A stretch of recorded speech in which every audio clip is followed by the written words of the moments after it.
Palworld is a game that took the world by storm. Who could have expected Pokemon with guns would be anything more than a gimmick?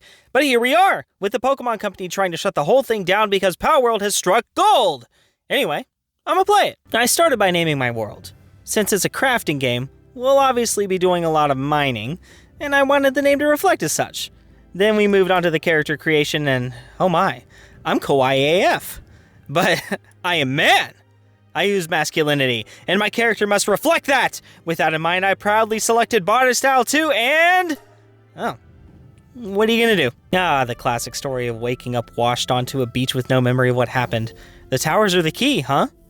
The tree holds the truth? A little more info would be great! Right off the bat, I had two goals. Learn how to build and learn how to punch. After that, I found my way outside of the cave structure I'm not sure of how I got into in the first place. I saw a bird statue, and if The Legend of Zelda has taught me anything, it's that I should trust bird statues completely. Upon discovering it to be a fast travel station, I noticed another human casually camping nearby, and went to get some precious NPC interaction only to find they're packing some heat! I got the vague sense they hate pals. Maybe due to them watching everyone they know being eaten. They gave me wood to build, but it didn't satisfy my quest. So I searched for branches, walking over them repeatedly as I made a fool of myself to you all. But then I became distracted by the first pal of my playthrough. It was a sweet little chickpea. Wait, is that another I? Chickapea. My bad. It was a man, just like myself. Suddenly, its trusting eyes no longer mattered. The testosterone took over as I began fighting it, asserting my masculine dominance to the displeasure of its friend. Oh, you want some of this too? I'll teach you to have 3 eyes in your name. Hey, what's up? Where are you going? Is it because I murdered that little chicken soccer ball? The search continued for the branches I'd previously stepped on. I'm not gonna lie. This was one of the most embarrassing 5 minutes of my life.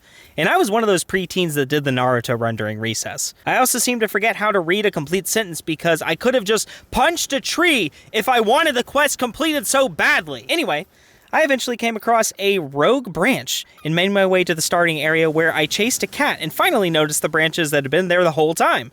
Look at me. I didn't deserve to level up for that. I looked past my shortcomings and moved on to building my first workbench of the game. Isn't this exhilarating? Next up was creating my first pal sphere. A task I quickly sidelined to craft a club, because I love clubbing. Have you seen my abs lately? See this club, Chickapea? Hello? Where are you going? It's so unburdened by the weight of consciousness. What have I done?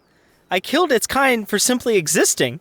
I am a horrible person. Oh, look at those abs! I crafted my first pal sphere as determination to do what was right set in. I was going to make this Chickapea my first pal. I know what I have to do, but I don't know if I have the strength to do it. I gained my first pal! Also, some of its meat? Disregarding the ethical dilemma that came with both befriending and eating the same being, it was time to scrounge for more materials. More pal balls. More pals. More power! Finding materials was surprisingly easy. I saw a little sheep thingy, and then I saw something bigger. I'll have to get back to that down the road. Wait, I can rock climb? With grip strength like this, I feel like I could just wrestle all those pals into submission. Uh-oh, it spotted me. Easy, bro. Easy. Caught a sheep straying from the pack. Time to abduct. With enough materials gathered, it was time to build a pal box and start my first base. It looked spiffy, but I found it to be lacking in labor of the forced variety. I beat up an innocent cat and captured it to work for me, while 2 of those cute little sheep watched without a care in the world. Upon being placed with the base, Worker 001 got to work right away. It was so good at its job that it found something to mine when I hadn't even considered the prospect, and it became mining with its bare hands. 10 out of 10. Some of you more observant viewers will notice the sun had started to set at this point, and I neither remembered torches existed in the game, nor even considered that it could become dark enough to hinder exploring at night. Seriously, I don't know what I was expecting from a survival game. I was jumping on a sleeping monstrosity of a pal when I suddenly couldn't see anymore. To make matters worse, the cold started taking a toll on my body. Frantically, I started making my way back to the base, but I couldn't see anything. Instead, I built a workbench where I was at and quickly crafted a torch. Ah, the warmth. Exploring was suddenly easy again, and it was at this time I finally realized I could harvest resources from trees. Now if I could tell past me that there were tools better than clubs and torches for that. I came across a floating pal called a daydream and instantly decided it would be mine.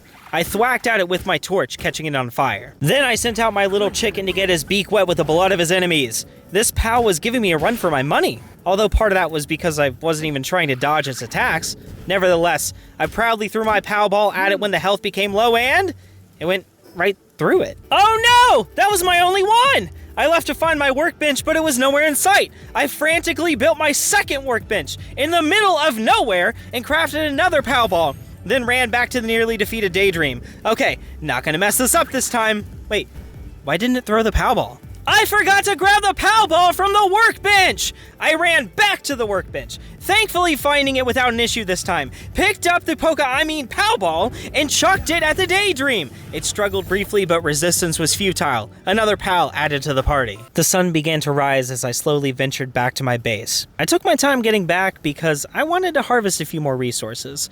There was a cool-looking owl walking around, but I didn't have more pal balls to catch it. The sun was up when I finally returned home, and I decided to build my fourth workbench of the playthrough. If you think this is bad, you really should see how I play Minecraft. I'll be too lazy to walk up a staircase and build a new crafting table just to avoid it. Wait, I did the exact same thing here. Some things never change. Now I started a series of misconceptions here. First, I built a chest and placed food inside of it, assuming my cute little mine worker would be able to eat it. Next, I tried to set down a bed, but I needed more wood and fiber. It was off to club and more trees for me. And they said I was beautiful, not smart. Also, good abs. Did you remember I have great abs? Whoa, hey there, big fella. What you eating? I returned to my base to place the bed. It needed to be on some flooring though. So I built some, only to find out I built it too close to the wall to complete. So then I moved it, built it, placed the bed and looked upon my work with satisfaction. Sadly though, I had failed to realize this bed wasn't for my pal at all, but rather for me. Sure, I'd level my base up again, but I was trying to stop the growing agitation of my needy mine worker. I finally got the information correct and set out to collect resources for my employee's bed. I whacked at the same abused tree until it suddenly collapsed. And although this was obviously something that would happen, I still couldn't help but be surprised. To make matters worse, I damaged my club. The audacity of Big Wooden Stick to be unable to endlessly endure beating an even larger wooden stick. The grind became so tedious that I went back to my workbench. Did I realize I could build a proper axe? Absolutely not!